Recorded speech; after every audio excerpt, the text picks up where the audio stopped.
pagi, apa kabar Anda pagi hari ini sahabat Sonora dimanapun Anda berada? Cuaca tidak memungkinkan pagi hari ini untuk Anda mungkin pergi cepat-cepat menuju tempat aktivitas, tapi it's okay. Meskipun Anda sedang terjebak macet, terjebak banjir pastinya, tetap semangat hari ini karena seperti biasa hari Rabu pukul 7 kita kembali bersama Pak Eloy Zaluku, the one and only Theocentric Motivator, Sales Trainer and Performance Consultant dari Capstone Group. Halo Pak Eloy, selamat pagi. Selamat pagi Mbak Yuli, selamat pagi sahabat Sonora di seluruh alam semesta. Katanya nih alam sedang menangis sejak semalam. Iya, alam sedang berduka. Iya. Ya, dan memang ini artinya dunia semakin tua. Baru beberapa hari kita tarik nafas gitu ya. Iya ya Bella ya. Ternyata banjir lagi ya. Di depan sudah mulai banjir kalinya. Persis ya. Dekat studio Sonora nih. Tapi ya kita hadapi saja dengan senyuman seperti biasa. Iya, pastinya Pak Eloy karena Dan, ya mau tidak mau inilah kenyataan hidup yang harus kita hadapi ya Pak Eloy ya. Persis. Ya habis gimana? Masa kita pindah ke planet lain?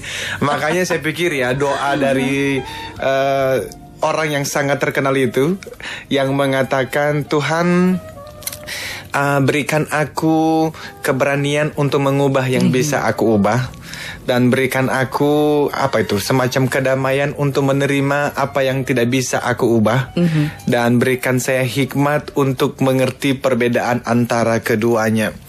Jadi ya kalau banjir ya bagaimana, kita nggak bisa ubah apa-apa kecuali ya mengubah perilaku untuk tidak buang sampah sembarangan yang kita bahas minggu lalu itu. Iya betul. Tetapi ya sudah, kita hadapi saja dengan senyuman ya. Tapi tentu khususnya teman-teman yang sekarang mungkin rumahnya kena banjir ya, kendaraannya mungkin kebanjiran ya kita ikut prihatin ya. Kita doakan teman-teman terus berjuang, dan boleh sharingkan juga hari ini seperti biasa angka kebahagiaan Anda ya. Okay. Tidak perlu dibesar-besarkan. Kalau Anda memang lagi sedih, Anda bisa di level 5 ke bawah, ya tidak apa-apa ya. Kita bersambung doa dengan jutaan manusia lain di seluruh dunia yang mendengarkan kita hari ini.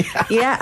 Dan ya kita bagi yang lagi di level 8, 9, 10 ya sharing kebahagiaan juga ya. Betul. Jadi kita tunggu, siapa tahu mereka bisa dapat hadiah hari ini ya Mbak Yulis. Pastinya masih ada buku Pak Eloy yang akan dibagikan pagi hari ini. Jadi silakan Anda bisa share ke 0812 112 9200 seperti biasa, skalanya 1 sampai 10. Anda bisa kasih tahu ada di level berapa tingkat kebahagiaan Anda. Pak Eloy ada di tingkat berapa? Saya hari ini ada di level 9 sama seperti minggu lalu. Okay. Saya agak turun nih Pak Eloy. Iya, gimana? 8. Iya, karena tadi macet di mana-mana ya. Karena saya harus cincing celana. Menggulung celana menembus banjir. Siap. Karena tapi ya itulah perjuangan ya. Makanya hari ini kita berbicara mengenai warrior. Ini adalah ini bukan prajurit biasa ini. Jadi teman-teman Sonora, hari ini kita berbicara mengenai tema yang judulnya itu The Ultimate Sales Warrior. The Ultimate Sales Warrior.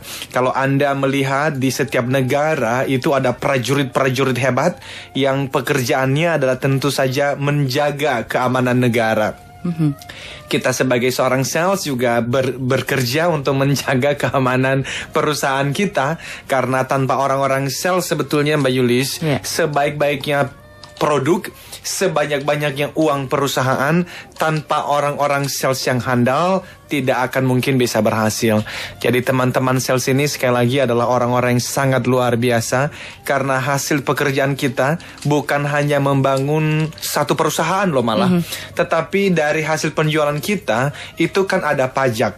Dan itu masuk kepada negara, dan uang itu digunakan untuk membangun bangsa ini, khususnya membangun Jakarta bagi kita yang tinggal di Jakarta. Dan itulah berharap supaya jalan-jalan bisa lebih baik lagi juga. Tetapi sebagai masyarakat sekali lagi kita himbau terus ini ya. Pokoknya kalau ada di jalan yang buang sampah sembarangan langsung diteriakin aja ya. 10 juta gitu. Ya, tapi ya sekali lagi kita berbicara mengenai how to sell more in a challenging marketplace. Bagaimana kita sebagai orang sales itu bisa menjual, bisa mencapai target di tengah-tengah persaingan yang semakin menggila ini.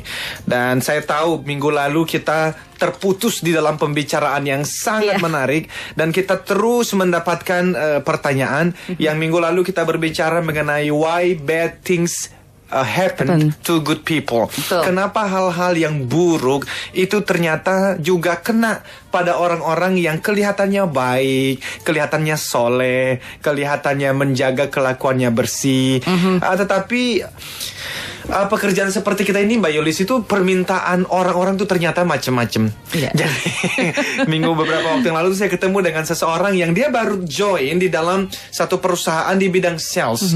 Jadi dia punya permintaan khusus, Pak Eloy, saya tuh mendengarkan setiap Rabu, tapi Pak Eloy bicaranya terlalu advance buat saya, terlalu tinggi. Kok nggak bahas sih basic salesmanship itu seperti apa? Well, tadinya saya pikir sudahlah ada teman-teman yang sudah berbicara itu di luar sana. Makanya kita berbicara hal-hal yang agak hardcore di sini ya. Jadi bicara mengenai ref selling, relationship based and value creation selling, tentang yang namanya bisnis sales process, sales cycle. Kita memang tidak terlalu banyak menghabiskan waktu, tetapi ya itu tadi, ada jutaan kepentingan, jutaan kebutuhan, dan kita coba untuk memberikannya. Itu sebab sahabat Sonora, yang kami siapkan pagi ini belum tentu pas dengan apa yang betul-betul Anda harapkan pagi ini. Itu sebab jangan sungkan untuk SMS. Kenapa? Karena kalau Anda SMS, saya bisa tergerak dan ingat untuk membahasnya, sehingga itu bisa betul-betul pas dengan kebutuhan Anda. Nah, mereka bisa SMS, teman-teman, sahabat kita bisa SMS di nomor berapa, Mbak Yulis? Sekali lagi di 0812 112 9200 ya. Gampang sekali kok nomornya, harus di save kayaknya nih Pak Elo ya. 0812 112 9200. Iya, harus langsung di save dan bahkan bisa di Twitter ya. Iya betul, di @sonorafm92 atau follow juga @Eloy Zaluhu. Jangan lupa, nanti bisa dilihat di timelinenya ya. Persis. Baik, jadi teman-teman, sekali lagi, minggu lalu kita berbicara mengenai why bad things happen to good people. Itu kita berbicara mengenai 3 pertanyaan bertahap dari Epicurus yang mengatakan kalau Tuhan itu, apakah Tuhan mampu tapi beliau tidak mau, atau mau tapi beliau tidak mampu, atau jangan-jangan beliau tidak mampu dan tidak mau. Tapi kalau beliau tidak mampu dan tidak mau, buat apa beliau disebut Tuhan? Dan yang terakhir adalah Epicurus sampai pada satu kesimpulan yang berkata bahwa mungkin saja Tuhan itu tidak mungkin, yang pasti tidak mungkin tidak mau dan tidak mampu. Nah, dia mengatakan kemungkinan besar Tuhan tidak mau dan tidak mampu, oleh karena kita masih melihat banjir terjadi, anak kecil meninggal, dan hal-hal yang buruk terjadi pada kehidupan seseorang. Bahkan kemarin itu kita berbicara mengenai Harold Kushner yang menuliskan buku itu, kenapa hal-hal buruk terjadi pada kehidupan seseorang.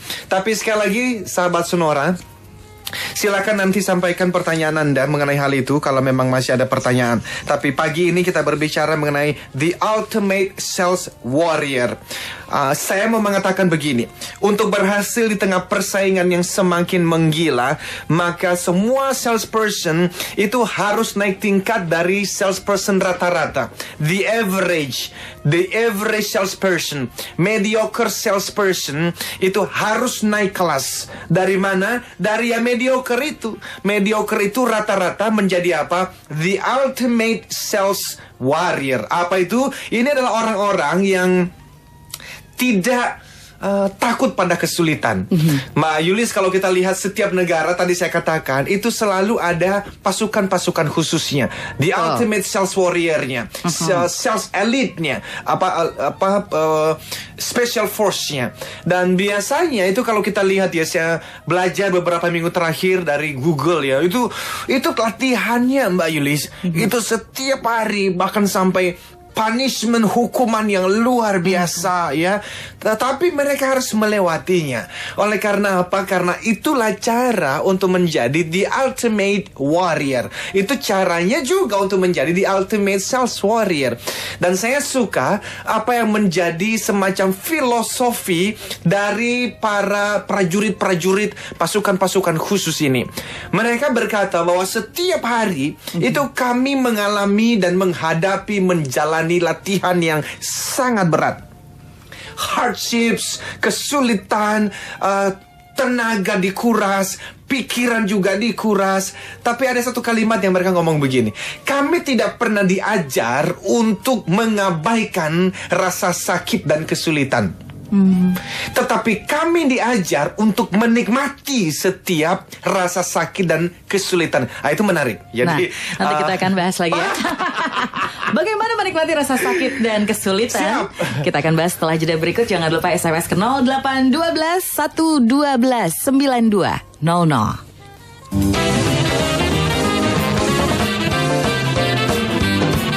Stay tuned with us, Sonora Network.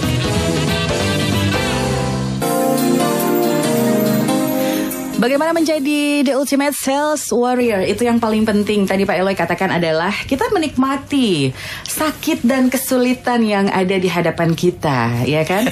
Jadi kalau ditanya berapa skala untuk level kebahagiaan Anda atau semangat Anda pagi hari ini untuk skala 1 sampai 10, luar biasa nih Pak Eloy. Kalau Pak John bilang mungkin bisa diganti topiknya kebahagiaan di tengah banjir. Jadi Pak Eloy termasuk salah satu yang menikmatinya. Mungkin ya. Selamat Pak Eloy, siaran on time loh, berhasil menembus macet ya. Jadi semoga Pak Eloy gak gulung celana kayak Mbak Yulis katanya begitu. Pak James ada di level 9, tetap semangat meskipun banjir. Dan juga Pak Reinhardt juga tetap stabil, katanya di angka 9. Banyak juga ya sahabat-sahabat kita yang tetap stabil loh Pak Eloy. Iya, kita bersyukur dengan itu ya. Ini ada teman saya dari Smart TBK, Mbak Christine juga menyampaikan hal yang sama ya. Beliau juga ada di level 8. Okay. Baiklah. Nah, teman-teman, bagaimana kita bisa menikmati kesulitan di tengah kesulitan? Saya tuh intinya gini sih Mbak Yulis, kalau mau berhasil nggak boleh membeli. Intinya begitu ya, nggak boleh cengeng, nggak boleh mencari aman dan nyaman bahkan. Ini menarik loh, karena saya orang yang sangat percaya untuk mencari aman dan nyaman itu bukan tujuan yang baik. Karena sebetulnya aman dan nyaman itu sebuah mitos. Nggak ada itu aman dan nyaman.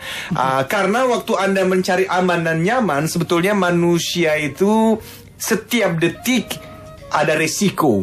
Dan karena resiko ada, maka seharusnya setiap orang justru itu bukan mencari aman dan nyaman, tapi mencari resiko yang manakah yang paling berharga untuk dijalani.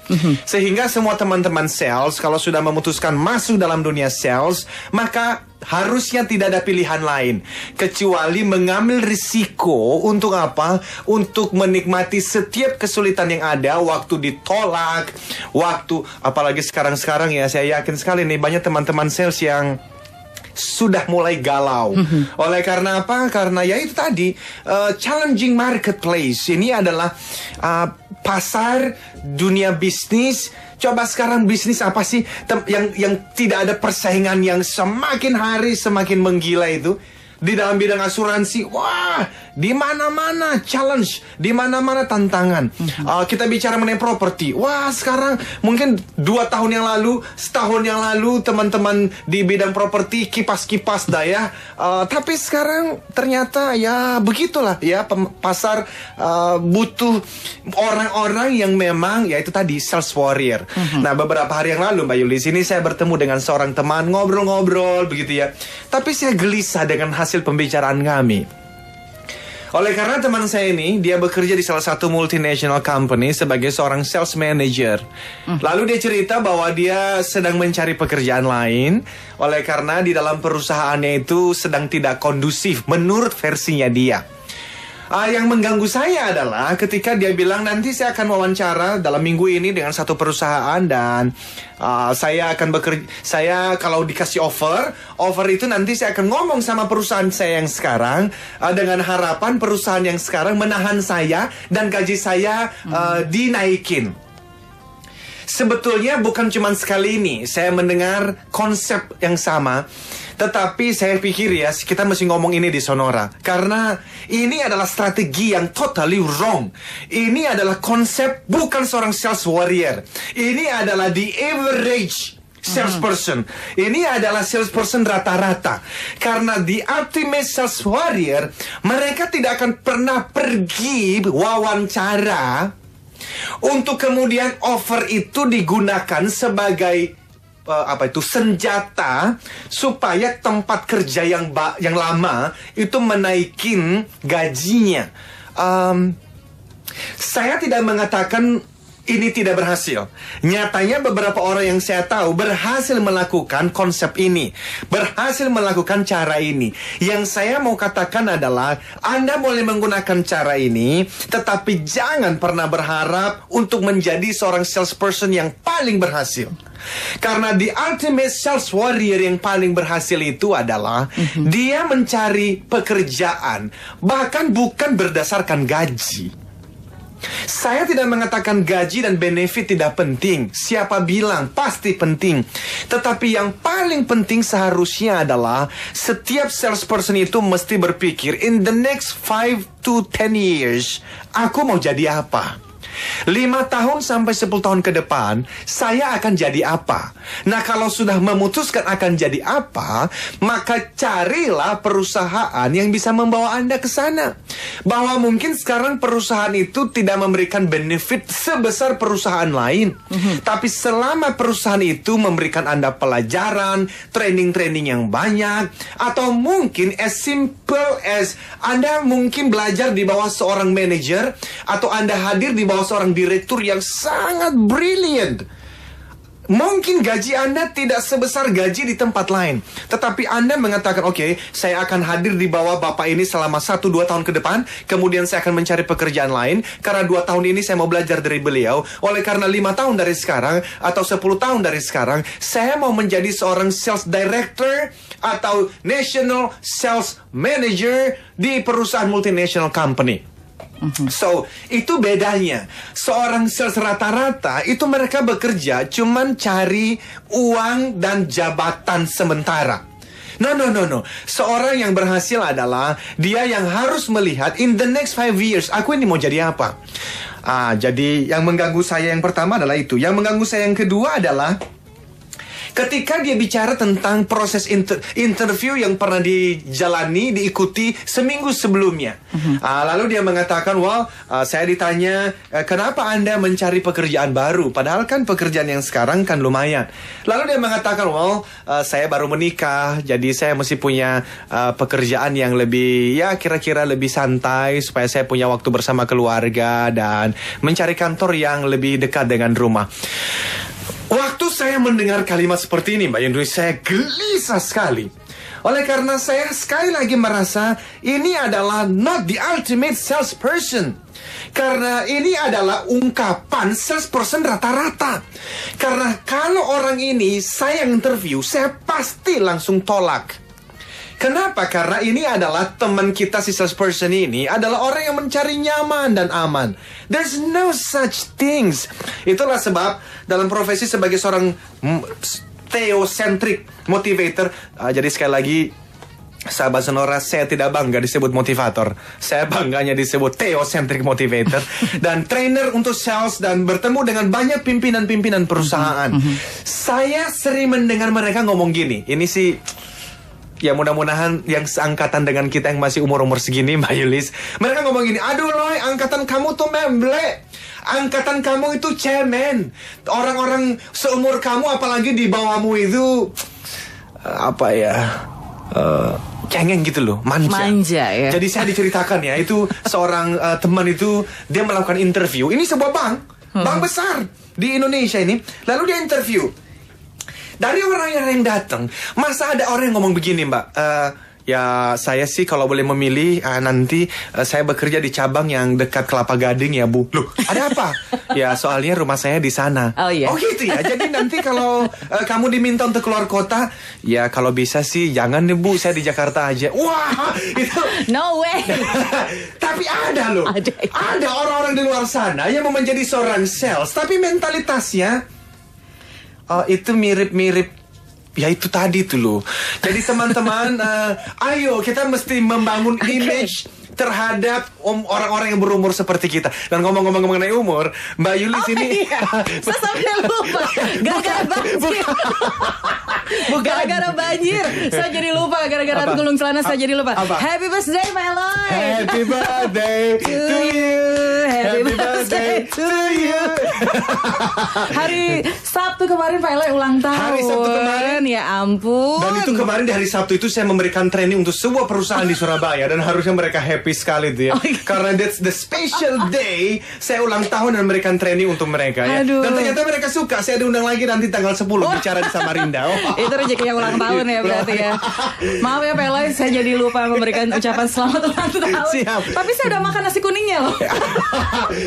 Ya kan harusnya kita bagi juga dengan sahabat Sonora ya. Iya. Sahabat Sonora, jadi doakan saja di waktu-waktu yang akan datang. Tapi intinya gini, kembali kepada umur itu adalah saya setiap kali ketemu teman-teman di seminar-seminar ngomong begini, hah? Kamu Eloy yang di Sonora itu? Iya betul Bu. Hah? Masa sih? Loh kok gak percaya? Oh, aku pikir kamu udah umur 50-an katanya. Ya ampun, kasihan ya Pak Eloy. Dikira udah umur 50 tahun. Kita masa sih suara kita sampai begitu ya? Kita break dulu. Kita akan bahas lagi masalah umur setelah yang berikut ini.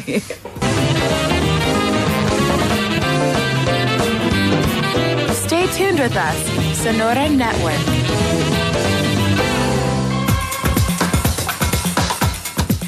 Kembali sahabat Sonora yang ada di manapun saat ini sedang bersama kami. Anda bersama Pak Eloy Zaluku. Ini harus kembali ditekankan, the one and only theocentric motivator, sales trader, and performance consultant dari Capstone Group. Siap. Dan Pak Eloy sudah genap berumur berapa Pak Eloy?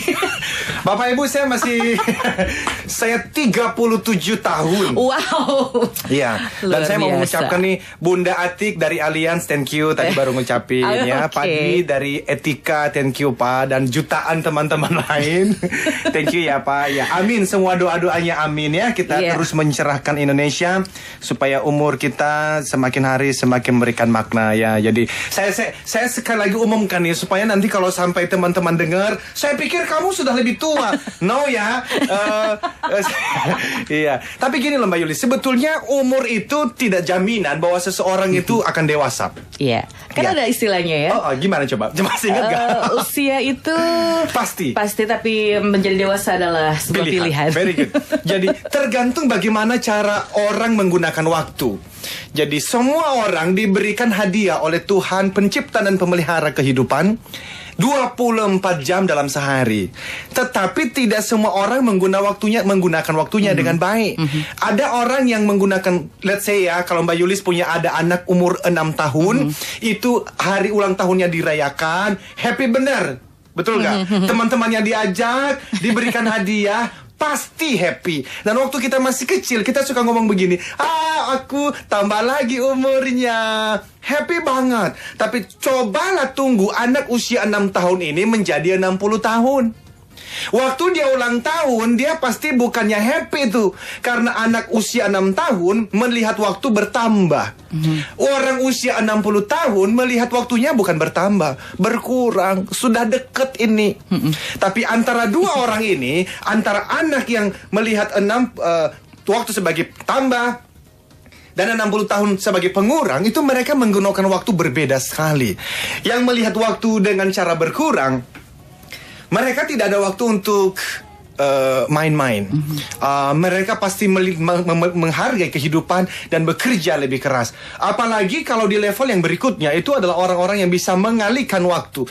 Jadi bukan kurang, bukan tambah, tapi kali. Ini adalah orang-orang yang bisa mengerjakan 1 pekerjaan, 2 pekerjaan, bahkan 3 pekerjaan di detik, menit, dan waktu-waktu yang sama. Itu perlu dilatih. Bahkan ada yang lebih tinggi, katanya itu adalah orang yang menggunakan waktu dengan tanda bagi. Intinya adalah tidak semua orang yang berumur 60, 70, 90 tahun itu bisa menyampaikan hal-hal yang mendalam. Tidak semua orang yang berumur 20 tahun pasti pemahaman tentang kehidupannya cetek sekali. Tergantung bagaimana mereka menggunakan waktu. Bagi yang menggunakan waktu di level plus minus minimal, apalagi yang bisa mengalihkan, itu adalah orang-orang mungkin cuma umur 30 tahun, tetapi pemikirannya dahsyat sekali. Nah, itu sebab saya mau mengusulkan kepada teman-teman pendengar Sonora, harus banyak baca, harus mau bergaul dengan orang-orang hebat, supaya kita tidak dianggap rendah ketika kita masih usia muda. Sadis. Dalam banget. Pak Eloy, tapi boleh baca beberapa SMS dulu ya. Iya loh, ini menarik ya Pak Eloy. Ini Ini Pak Daniel bilang nih Pak Eloy kayaknya alumni STT Reform ya. Salut untuk pengaruh positif yang diberikan di marketplace. Siap. Thank you Pak Daniel. Kemudian yang menarik juga adalah ini Pak Eloy dari Pak siapa nih ya. Mohon maaf ini saya juga terputus. Sales warrior itu kan digembleng keras ya. Tapi kenapa kalau jadi warrior kok malah berkhianat Pak Eloy? Padahal fasilitas, mobil, rumah sudah dikasih. Atau hal ini memang manusiawi karena setiap orang ingin menjadi bos gitu ya. Kalau gitu kita selalu kerja dari awal lagi training warrior melulu dong katanya. Ini menarik. Bapak, perusahaan itu adalah semacam tempat. Begini, sebagai atasan kita mesti rela melihat orang-orang terbaik kita itu akhirnya berpindah ke tempat lain. Namun demikian bukan berarti kita tidak melakukan program-program tertentu. Itulah sebab saya selalu mengatakan harus ada yang namanya retention program. How to retain your sales warrior itu penting sekali. Jadi teman-teman sales warrior ini brand mereka kan sudah naik. Jadi waktu brand mereka naik, itu radar dari headhunter itu juga naik. Jadi mereka dicari, mereka di hijack. Maka saya selalu setuju dengan Jack Welch katakan, itu 60% of his time as a CEO di GE waktu itu, dalam bukunya Winning itu, dia mengatakan begini, hampir 60% waktuku itu aku berikan untuk people development, dan khususnya menghabiskan waktu dengan orang-orang terbaik saya. Jadi kalau Anda punya sales warrior, Anda lihat ini adalah aset. Jadi gini loh, tidak semua karyawan adalah aset. Jadi saya tidak setuju kalau ada kalimat karyawan itu adalah aset. Tidak semua. Karyawan yang adalah sales warrior, karyawan yang produktif adalah aset. Tapi karyawan yang tidak produktif justru beban. Jadi kalau teman-teman sahabat Sonora ada yang merasa sekarang jadi beban perusahaan, bertobatlah. Karena apa? Karena Anda nggak akan jadi apa-apa. Itu sebab filosofi dasar dari Success Triangle Motivation Training itu jelas. Tidak ada seorang pun yang pernah dibayar, digaji atau menerima insentif dan bonus berdasarkan waktu. Tetapi berdasarkan apa? Berdasarkan value, nilai, kontribusi Anda kepada perusahaan, kepada industri, dan kepada dunia. Jadi pertanyaan ini setuju sekali. Ya itulah Pak, yang pertama ya lakukan program retentionnya. Tidak semua orang itu dimotivasi oleh uang. Ada orang-orang yang dimotivasi dengan values tertentu. Mungkin di perusahaan tertentu mereka bisa dapat 100 juta per bulan. Tetapi valuesnya, nilai-nilainya itu bertentangan dengan hati nuraninya. Ya mereka pasti akan pindah ke tempat lain. Jadi Pak, retention program harus. Dan yang kedua adalah, memang seharusnya itu sales warrior ini kita tidak bisa berhenti membangun 10 orang. Jadi harus terus. Makanya kalau di Amerika ada kelompok think tank. Jadi di perusahaan harus ada kelompok think tank. Jadi dari 100 orang itu mesti Anda persiapkan sekira-kira 20%-nya untuk menjadi sales warrior. Dan apakah sekali jadi? Tidak. 20 orang sudah jadi, batch yang kedua mulai lagi, batch yang ketiga mulai lagi. Dan itu memang ya itu komitmen. Tapi saya mau mengatakan satu hal begini. Perusahaan yang hebat pasti memiliki orang-orang sales yang hebat. Perusahaan rata-rata pasti orang salesnya rata-rata. Dan perusahaan yang tidak berhasil pasti orang salesnya juga tidak berhasil. Jadi bagi pimpinan perusahaan dimanapun Anda berada, Bapak dan Ibu yang saya hormati ini, itulah yang sedang kita bicarakan. Mau menjadi perusahaan yang hebat, no choice, tidak ada pilihan lain. Anda harus mempersiapkan sales warrior untuk menjadi orang-orang yang akhirnya bukannya takut pada kesulitan, namun apa? Belajar melatih diri untuk apa? Menikmati setiap tantangan dan kesulitan di tengah pasar yang semakin menggila persaingannya. Luar biasa. Pak Sam. Ini Bu Tanti bagus sekali nih. Kita mesti jawab. Oh iya. Bu Tanti dari Malang. Tapi sebenarnya ini ada Pak Sam menyampaikan pendapatnya katanya begitu ya Pak Eloy. Kalau menurut saya supaya jadi sales warrior itu kita perlu menemukan strong reason, burning desire di dalam diri kita sendiri. Sekedar pemahaman kenapa kita perlu bekerja saja tuh nggak cukup Pak Eloy. Pak Sam, Bapak harus mendapatkan buku saya pagi ini karena that's true. Betul Pak. Jadi kita catat Pak Sam mendapatkannya. Ya, okay. Pak, memang bekerja itu bukan cuman gimana ya ngomongnya itu ya. Harus ada strong reasons. Dan bahkan bagi saya strong reasons-nya adalah bukan hanya untuk mendapatkan uang dan untuk mendapatkan insentif. Saya setuju Pak, ini lain kali kita bisa bicara bagaimana pemahaman-pemahaman orang bernama Socrates, bernama Plato, Aristotle, lalu sampai kepada Pascal, bagaimana Giordano Bruno itu dari Renaissance, bagaimana Santo Agustinus, Max Sigmund Freud, Martin Luther King itu, dan sampai akhirnya nanti pada Calvinisme dan bahkan sampai pada Paus Yohanes yang ke-18 dan sampai pemikiran-pemikiran yang modern sekarang ini berbicara mengenai kehidupan dan pekerjaan. Jadi saya setuju Pak, very good, saya setuju. Baik, sebelum kita break, ini pertanyaan dari Ibu Tanti di Malang. Suami saya seorang sales manager di perusahaan swasta di Bali. Tahun ini dia memutuskan untuk menerima tawaran dari perusahaan lain untuk posisi yang sama di area Jawa Timur, tapi Pak Eloy dengan alasan ingin dekat dengan keluarga dengan pendapatan yang lebih kecil dari perusahaan sebelumnya. Apakah keputusan ini benar? Oke. Bu Tanti, Ibu, pertanyaan Ibu bagus sekali dan terima kasih sudah menanyakan pertanyaan ini supaya message yang saya sampaikan ini juga menjadi tidak menyesatkan. Jadi begini Bu. Nanti kita akan bahas setelah jeda berikut. Ayo, mantap. Tetap bersama kami, sahabat Sonora. Siap. Dan juga pasti bersama Pak Eloy Zaluku.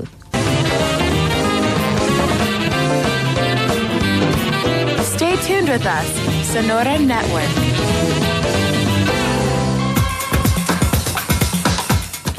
Sahabat Sonora, masih ada waktu untuk membahas The Ultimate Sales Warrior bersama the one and only Theocentric Motivator, Sales Trainer and Performance Consultant dari Capstone Group, Pak Eloy Zaluku. Menarik sekali tadi pertanyaan dari Ibu Tanti. Ya. Di Malang, Pak Eloy, bagaimana Pak Eloy kalau kondisi seperti ini? Bu Tanti, setiap orang itu harus punya prioritas, tentu. Ya. Kalau Bapak memutuskan untuk pindah dekat dengan keluarga, saya merasa itu adalah keputusan yang baik. Yang tadi saya maksudkan dengan teman saya yang mengatakan hal-hal itu waktu interview, maksudnya begini, bukan berarti pekerjaan itu lebih penting dari keluarga. Karena semua orang mesti punya prioritas. Yang menjadi pergumulan hidup kita, Bu Tanti, karena semua hal ini membutuhkan perhatian di waktu yang sama. Jadi ada orang yang mengatakan prioritas hidup saya adalah nomor 1 Tuhan, nomor 2 keluarga, nomor 3 adalah pekerjaan, dan seterusnya. Sebetulnya itu baik, tetapi yang benar itu antara Tuhan dan keluarga dan pekerjaan itu harusnya bisa blend, menjadi campur di dalam satu waktu. Artinya begini, waktu saya di tempat kerja, saya berusaha untuk mencintai dan melakukan apa yang Tuhan inginkan di sana. Tetapi kalau terpaksa memang harus mengurutkannya, maka saya pribadi pun harus mengatakan urutan yang seperti tadi. Jadi Tuhan yang utama, keluarga yang kedua, dan pekerjaan yang ketiga. Artinya impian saya ini salah satunya, Bu Tanti, itu bisa masuk di 1000 perusahaan di Asia sebelum tahun 2025. Jadi saya sudah di beberapa kota di Asia dan saat ini mungkin baru sekitar 160 perusahaan yang saya sudah masuk. Jadi masih berapa lagi? 800-an perusahaan. Jadi untuk mencapai impian itu, saya mesti kerja keras. Bangun pagi, tidur malam. Tapi ketika istri saya mulai memberikan satu tanda bahwa Eloy, you work too much.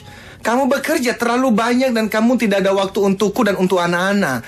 Maka di saat itu saya melihatnya sebagai tanda untuk slow down.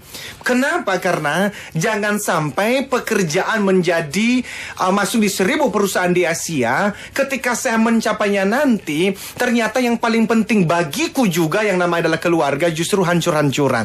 Dan bukankah kita sering melihat yang seperti ini? Bisnis yang berhasil luar biasa, tapi ternyata anak-anaknya masuk narkoba.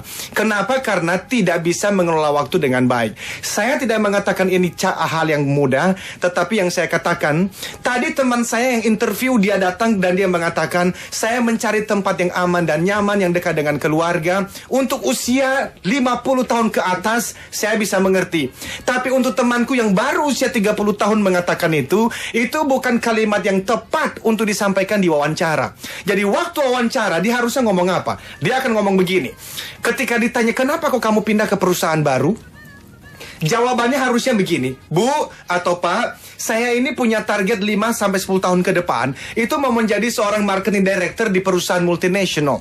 Dan saya merasa tempat saya yang sekarang, saya sudah melakukan yang terbaik, tapi tidak membawa saya ke sana.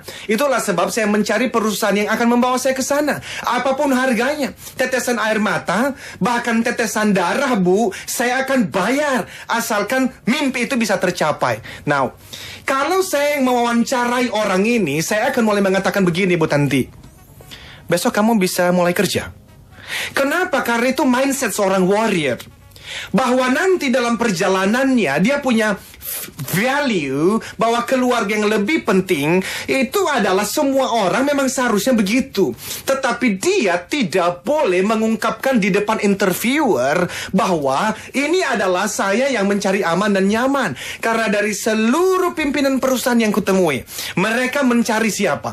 Mereka mencari orang-orang yang mau jadi warrior, bersedia bayar harga, dan mereka mengatakan begini, berapapun gaji yang diminta, selama dia mau bayar harganya, I will pay, saya akan bayar. Tapi Lloyd tolong, bahkan seluruh motivasi training yang saya berikan, khususnya kepada teman-teman sales dan juga back office, saya nanti akan berbicara kepada teman-teman accounting staff, finance staff pada tanggal 18 Februari. Dan intinya sama, bagaimana supaya teman-teman ini tuh punya passion, endurance, mereka tidak gampang menyerah. Karena itulah yang dicari oleh perusahaan.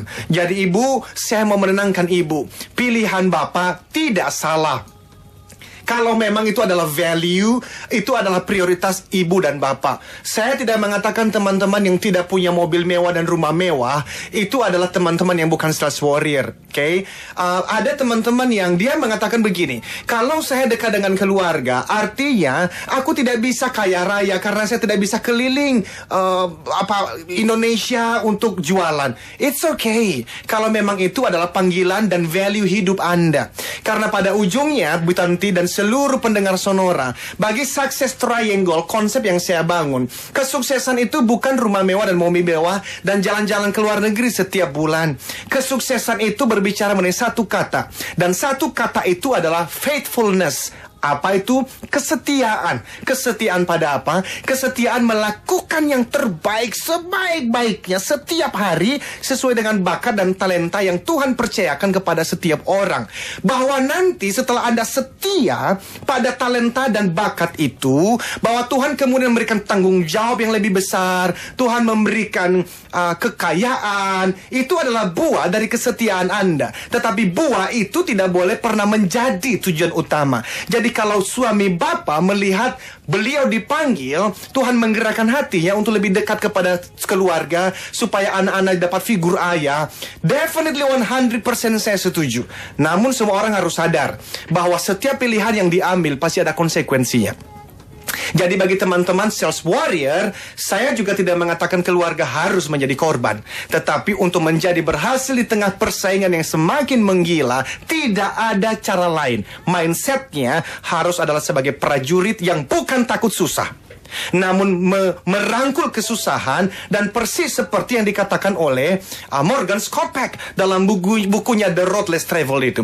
Life is difficult, but once you know that life is difficult, the fact that life is difficult no longer matter. Hidup ini sulit, tetapi sekali Anda menyadari bahwa hidup ini sulit, maka kenyataan bahwa hidup ini sulit tidak lagi menjadi kenyataan yang terlalu sulit untuk dijalani. Artinya apa? So what gitu loh. Anda tinggal di Amerika, Anda tinggal di kota manapun, kesulitan itu selalu ada. Tinggal bagaimana Anda meresponinya. Jadi Bu Tanti, apa yang disampaikan oleh, apa yang dilakukan oleh Bapak, saya harap itu adalah memang setelah bergumul dan berdoa soal agama masing-masing. Dan kalau beliau mengatakan Tuhan menggerakkan saya untuk lebih dekat kepada istri dan anak-anak, Bu, peluklah suamimu dan katakan, Pak, apapun hasilnya kita akan tanggung bersama. Tetapi saya yakin kalau memang itu adalah digerakkan oleh Tuhan, Bu tidak perlu khawatir, karena rezeki bisa ada di Jawa Timur, bisa ada di kota lain. Yang penting setia saja pada bakat, talenta, dan kapasitas yang Tuhan percayakan. Luar biasa sekali Pak Eloy pencerahannya pagi hari ini. Waktu juga sudah pas sekali pukul 8. Udah jam 8. Iya, sayang sekali. Nanti kita bisa mungkin lanjutkan lagi karena banyak sekali ya yang banyak sekali. Ini menjadi bagus sekali, yang ingin menjadi warrior katanya begitu Iya. Pak Eloy. Meskipun ya sedang banjir, banyak kesulitan menghadang, macet juga. Persis. Ada Pak Ronald yang hampir 1 jam terjebak di Semanggi Balai Kartini. Pak Riki juga. Ada Pak ya. Jamie juga bagus dari Ancol ya. Iya betul, banyak sekali teman-teman kita, sahabat-sahabat kita pagi hari ini yang juga menjadi warrior. Masih ada di jalan. Masih ada di jalan yang Baik. hadapi semua dengan senyuman. Oke. Dan ini maksudnya Mbak Julis melihat saya karena kita sudah harus. Iya, kita sudah closing. Tidak ada waktu lagi. Teman-teman, bagi yang mau mendapatkan acara ini ya kan banyak yang ngomong nih, diulang dong. Jangan sampaikan ke kita saja ya, sampaikan kepada sampaikan pada Pak Yohanes. Ya. Oke. Baik, Bapak dan Ibu, terima kasih ya. Sukses untuk Anda hari ini dan saya Mbak Yulis dulu ya. Saya dulu ya. Saya Yulis. Saya Eloy. Katakan Yes, I can. salam sukses Triangle.